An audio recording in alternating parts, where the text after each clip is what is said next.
it works.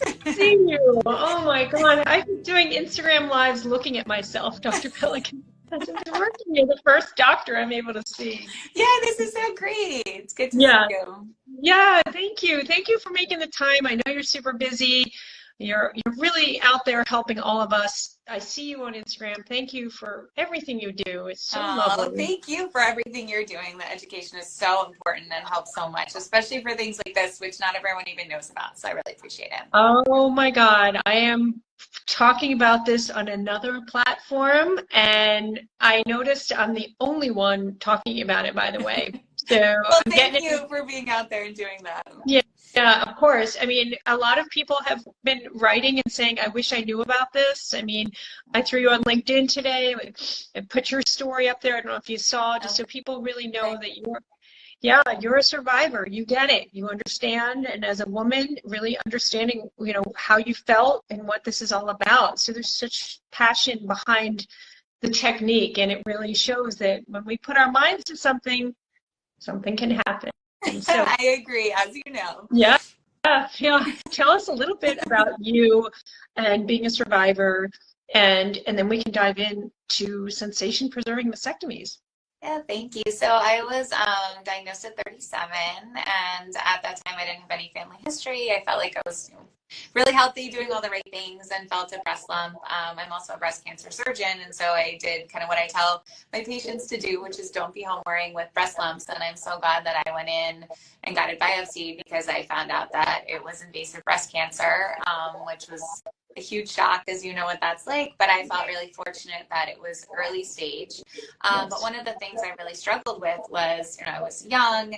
Many people in my situation would have had mastectomies at that point, but I kind of knew too much as a breast cancer surgeon, as a breast reconstruction surgeon, and honestly, I just really didn't want to live with numbness the rest of my life. I have a really close friend, and she's like, I put on my sports bra and I don't know what's on, and I wasn't ready for that. So I ended up having a lumpectomy, which was a great choice for me. But then as a result, my husband, Steve, who is a peripheral nerve surgeon, he and I were literally talking over dinner, like, why can't we preserve, reconstruct nerves in the breast in a similar way to other parts of the body, nerve grafts? And so we actually ended up kind of coining this term we call sensation preserving mastectomy. And I mean, literally had surgery January 2018, we did our first sensation preserving mastectomy in February 2018, and kind of haven't looked back. So it's been, the kind of the lemonade out of lemons, I have to say, has been a really incredible thing to be able to have kind of transformed the shock from breast cancer to now be able to help other people have this option I didn't get to have myself. Is so fairly new. I mean, I was diagnosed 2018, so even if I had wanted it or considered it, you guys were pioneering this, right? Yeah, exactly. Wow. So many people who are joining, and I will be chopping this up into little bite-sized pieces to get this out there, so the world knows. Because one thing we need to say is that there are advances being made. Dr. Rosa teaches me this all the time. There's lots of great advances. There's lots of great options. I think the key thing here is making sure people know about them. Agreed. And I think the thing that I always say is so important about this is the fact that people ask, is this an option for me? Because the reality is, like, it may not be. To be completely honest, I feel really lucky that I do live in a place with lots of surgeons around and lots of access to care, but that's not true for everyone. For whatever the circumstances be, this may not be an option right now. But if all of us as patients and advocates are talking about the importance of sensation, we're out there asking, we remind people that it matters, then you know what, this is going to become the new standard of care and will get to everyone eventually. And I think all of us as patients can really help others by asking for these things, because then it transforms how physicians and other providers think about sensation as a concept. So I should share, Dr. Peled, I've been going live all month with all the advisors practically, and a lot of the big, even Dr. Weaver last night, he was kind of new to Instagram, so it was really interesting, but he shared so much about how we, as an oncologist, and how the system is sort of stressed, and how we as patients need to be our own advocates. And I want to ask you, like, not only are we learning a whole new language, HER2 positive, negative, VR, whatever, because none of this makes any sense, and then we've got to think about reconstruction and really digesting all of that. And I was going to do a shout out that I've interviewed Dr. Peled several times to help get the conversation out there. It's on my website, it's on YouTube, it's on some other platforms. Sometimes when I put the videos out there here on Instagram, they don't do as well, but I have people asking me, can I listen to the doctor talk more? Because this is so new. So I just want people to know that these conversations are happening and that we really do need to digest all this information very early on. And it is a lot, but we don't want to miss out, right? On getting a sensation-preserving mastectomy. It's just incredible. Yeah.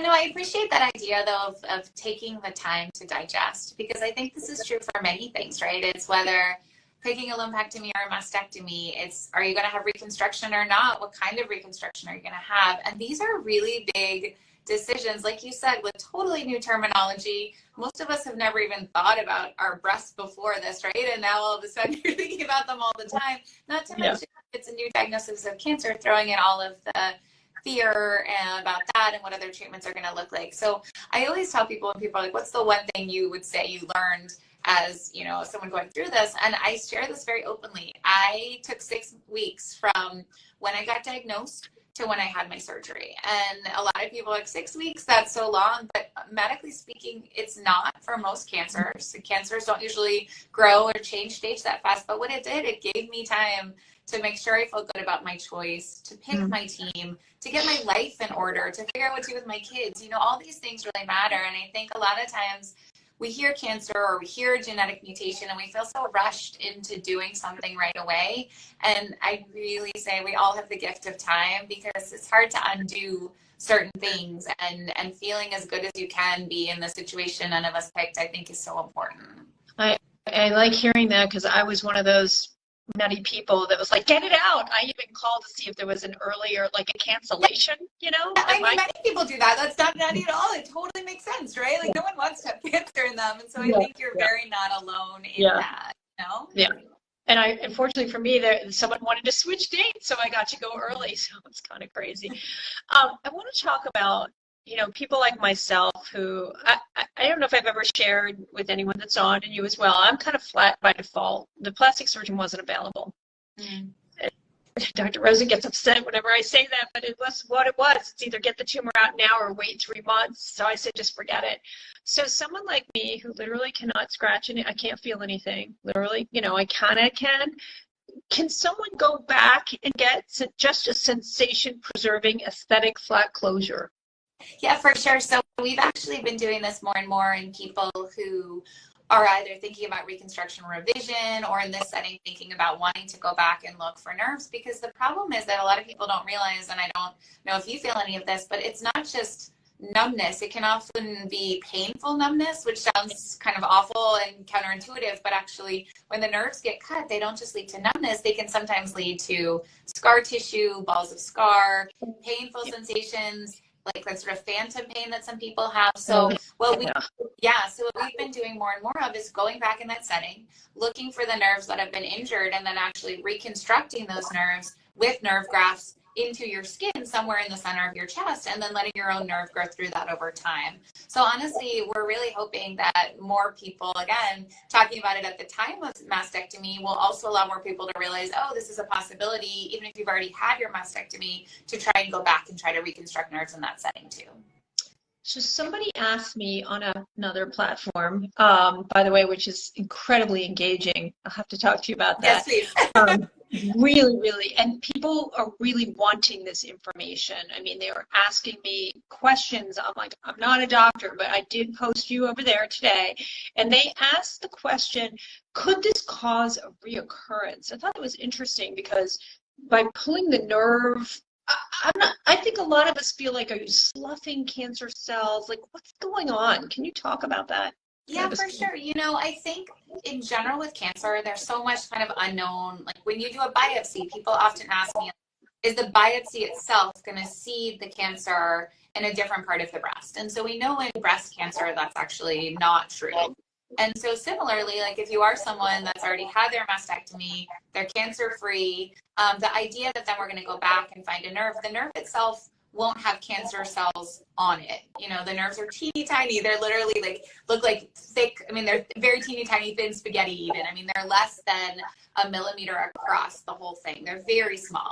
And so basically in that setting, the idea that you would have cancer cells living on that nerve is almost unheard of.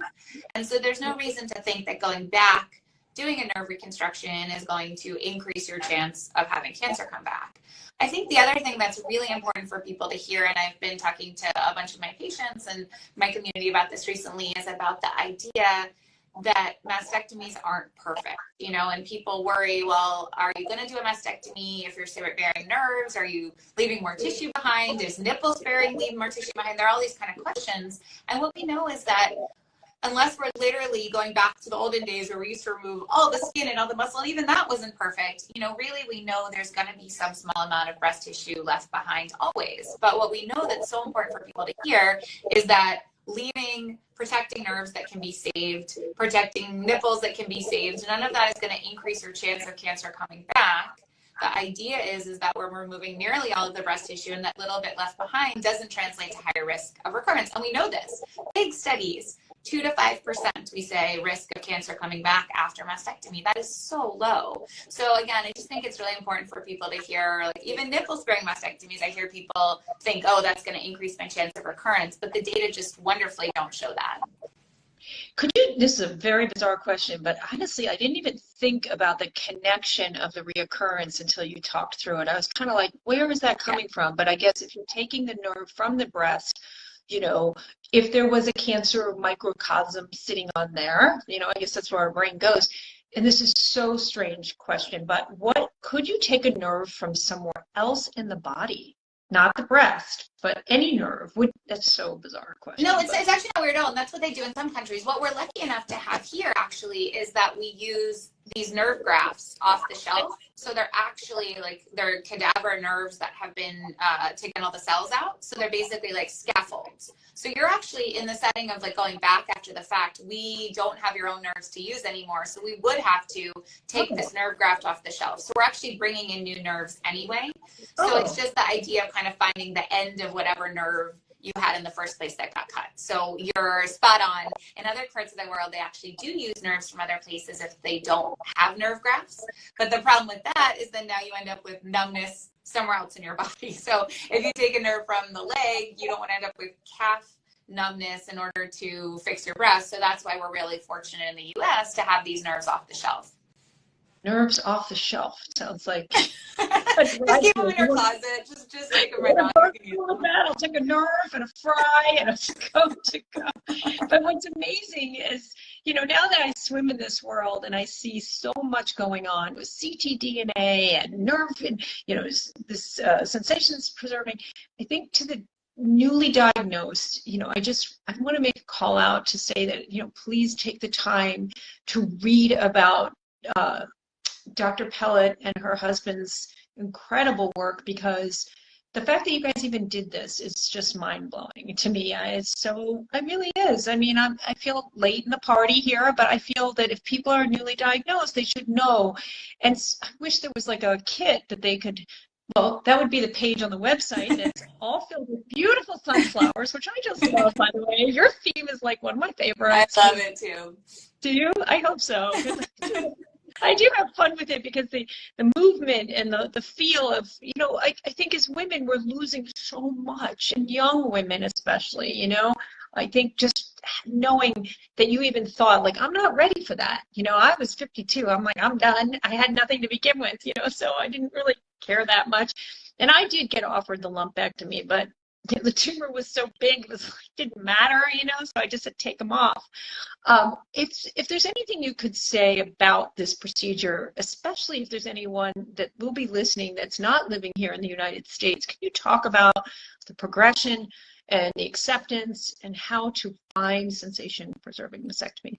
Yeah, for sure. And I saw someone ask a question on there about kind of not hearing as much about it on the East Coast where they are. And I think I will start with by saying, which is really exciting. So we started doing this in 2018. It was kind of our group, and then a group at Cleveland Clinic had a very similar technique to ours, and that was kind of it, honestly. And then what's been so fun to see is over the years, we have teams of surgeons come out and train with us.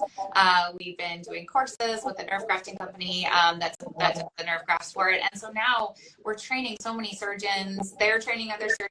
So I will say, wonderfully now there are actually a lot of sites across the US that are doing this relatively consistently. It is taking a little longer to get the word out. It's fun. My husband and I now, we travel or do webinars kind of all over the world, which has been really neat. And so I do think we're seeing more and more of it. So what I always say to people is if you can ask for your surgeon to do their best not to injure nerves during surgery, that in of itself is a really great start, because it turns out that a lot of the nerves actually do run underneath the skin and that fat layer, not through the breast tissue, because we have to take the breast tissue. But if it runs under the fat layer, you can actually save those nerves, not injure them, not cause chronic pain, and decrease the chance of having numbness. And so when I teach surgeons from other places who maybe they don't have a plastic surgeon who might be able to do a nerve reconstruction, they don't have nerve grafts, I always say, just start by looking for nerves. And it's so fun. I have all these breast surgeons texting me these pictures of nerves all over, the world. But the reality is, that's such a good place to start. And so if you're a patient, ask your team, is that even something they could think of doing for you? And I think a lot of them will be really up for trying that as a start. The other place I do like to recommend people go, there's the website is called Resensation. It is run by the nerve grafting company as a concept, but they actually have a surgeon locator on there, which I love. And that's actually a really great place. If people reach out to me and are like, oh, I'm in Texas, if I don't know someone offhand where they are, I often send them there, because that is at least a place with plastic surgeons and some breast surgeons who know how to do these kind of nerve reconstructions. They know how to look. And so that's often a good place to go to be able to find out more. I'm wondering if I should talk to them to have access, to make that easily accessible. Yeah. What do you think? That would be great, Cynthia, for sure. Just let me know when we're off this and remind me, and I can connect you all, because they're constantly looking, they're very into education. The other thing that I love is, we've talked before with access, some of the issues we run into are insurance access too, right? I mean, your story of not having a plastic surgeon available, that's actually relatively common in many places where people either with insurance or access don't have that. And what I love for those of us who really are so focused on sensation, companies like Axogen, different organizations are really trying to advocate so that insurance is consistently covering it, that we think about nerve reconstruction and sensation preservation we think about people having insurance covered breast reconstruction. And so I think, as much as all of us, you and I love advocating so much, I think that piece around access is so important as well. Honestly, it really is. And just a sidebar note, I want to share that I am partnered with breastcancertrials.org. They're all over my website. Every single breast cancer trial imaginable, lymphedema, brain mets, chemotherapy, radiation, you name it. And I will be going live with them or doing an interview. Oh, that's great, Cynthia. Yeah, I'm really excited, because I just think that is something that people don't know about. So, I think bringing more awareness to access it's overwhelming, as we know, right? The internet. The clinical trials are so important. I love that you're doing that, because that's one of my major things that always worries me is we don't know what we don't know. Yep. And I think that a lot of times there are things, whether it's clinical trials or new techniques or new technologies, if you've never even heard of them, you've never been in a space to learn about them, how could you know to ask for them? So I think that is so important that you're doing that. I love that. Yeah, thank you. They're on the resource page of Learn, Look, Locate, but I don't talk about them as much. I have so much to talk about all the time. I probably post way too much. I know I do, but I just feel like it's an onion that just keeps peeling, I mean, honestly, even just sitting here listening to you tonight, last night talking to Dr. Weaver about just navigating the breast cancer diagnosis, that was the topic.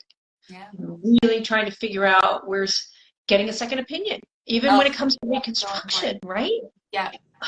Yeah. And that's an interesting topic, because I think this is where it gets hard. So if you live in a smaller town and you don't have access to a sensation preserving mastectomy, but you're ready to get your breast off.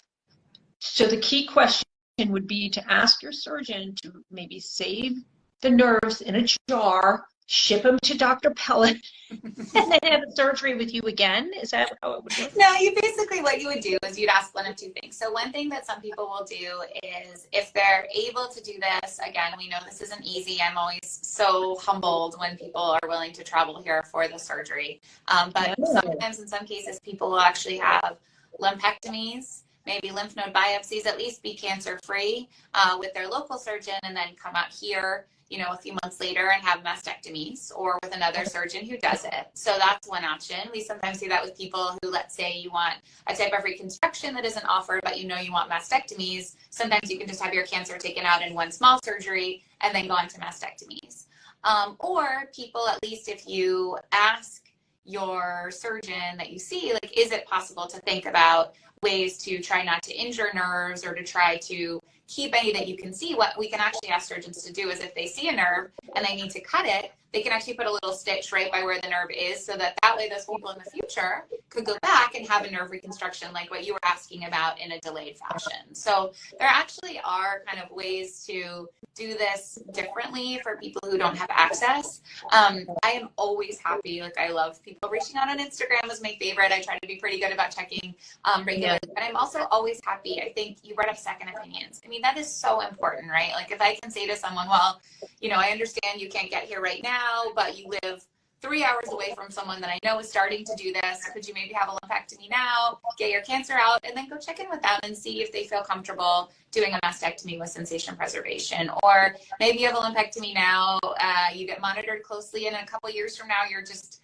done with surveillance. Well, great. Now more people do sensation preserving mastectomy. So the world of breast cancer is changing so much. I mean, we have people, I know we don't even have time to do this, but for another time, like, there are cancer vaccines that are starting to get looked at in breast cancer. I mean, the world is amazing how much it's changing. And so I think the idea of trying to do everything we can to minimize the negative impact of the treatment we go through is so important, especially because things are changing all the time. Yeah, I mean, I have an exciting announcement. I haven't really brought it up yet, but I'm going to have Signatera on the website. Oh, exciting. I love my Signatera testing. Yeah. So that, I think, will really help with educating everyone if they want. You know, that's a big, you know, there's a lot of that going on. But really the advances, as being a survivor right now, I'm seeing the advances, and Dr. Weaver provides me with a ton of articles to keep us all up to date. They're on the website as well. You're not on TikTok, are you? Well, so here's the thing. Apparently, I now am on TikTok because my 12-year-old son insisted on it, and it just happened in the last week or so. So I actually am on, but I have to go on and actually engage. So I think this is my reminder that I need to go on and do it, because he was like, we need you to be on. I mean, and not that you don't have enough going on, because it's like a full-time job, you know, dealing with social media. But if I mention you, you know, because there'll be questions. Okay, I'm ready. This is good, actually. This is gonna be my thing. I'm gonna report back to my son that I will be on it. But yeah, if you mention me on there, I will answer questions, because I actually love engaging with people. Because like you said, there's so much to navigate, and just being able to help with questions is one of my favorite things. Oh my God, if I could tell you, I posted about my story with having dense breasts and getting normal mammograms and the little node that says dense breast. I got 206,000 views every time I post about that. Wow. There is so much information that we all do not know, and we're starving for. So I've kind of created this little niche over there of kind of like information, just in little, you know, kind of bite-sized pieces. But I want to talk about that I went live with you and that you're here, and say that this is such a unique procedure. But I don't want to say too much, you know, without, you know, not speaking medically and all of that, but ask about it. I love that. I think asking about it is great, and then I'll get on there and share some stuff, and that'll be perfect. Yeah, and I'll say if you have questions, and if you're under it's the same as it is. Great. Yeah, and for those of you that don't know, I'm over there with a lot going on. It's a lot more interactive and quite engaging. But I do want to call out again, guys, for those of you that started late with us, that there's a whole page on Learn, Look, Locate dedicated to Dr. Peled and what she does, and an interview. So if you have questions and you're facing a mastectomy or know anyone, please be informed and aware of. So if you have any, I know you're time starved, so do you have any other last thoughts or questions, guys? Because So lucky to have you. Oh, no, I was just going to say, I just so appreciate your bringing this up because, again, I think this just allows us to feel okay asking. And I think that's what I always say for everyone. You know, you are the only person who wakes up in your body every day. And the things that are important to you, you know, that's what matters. And so I hope that for everyone who's on there, you know, like whether it's sensation, keeping your nipples, never wanting to have another MRI again, whatever your concerns or your things are, I think it is so important to know that it is safe to bring that up. Find a team that lets you bring that up. And if you don't have a team that feels comfortable with that, I'm sorry, but you need a new team. So I so appreciate, Cynthia, all of your support and advocacy for people asking the right questions and getting in the right space. So thank you for having me on as always and supporting all of that. It means so much. I appreciate it. I mean, we should do it often, not just in October. So, and if you're ever in the mood, you can always just send me a note and say, hey, let's go live, you know, because I love the lives because I think just having the open conversation, I mean, posting is one thing, but when you can really talk. And guys, if you have questions before Dr. Peled goes, please put them in the comments because this is where, you know, last night we had so many questions. It was really great, but at least people know now and they're spending the time to, you know, educate. And I think it's a hard month right now. Sometimes I wonder if I should be doing all of this with you guys now because everyone's a bit overwhelmed. Well, but I like your idea. We'll do one in another month as well when we've got a little bit more space. But no, this was so great. Thank you again for highlighting it. I appreciate yes, absolutely. This will be on my Reels grid. If you feel like sharing it, you know, feel free. I would love it. And I will send you all the little bite-sized pieces. I'm going to have my editor chop it up so we can get it out there. Okay. Fantastic. All right, guys. Thank you, Dr. Peled. Yeah, great seeing you. You too. Have a great evening. You too. Bye.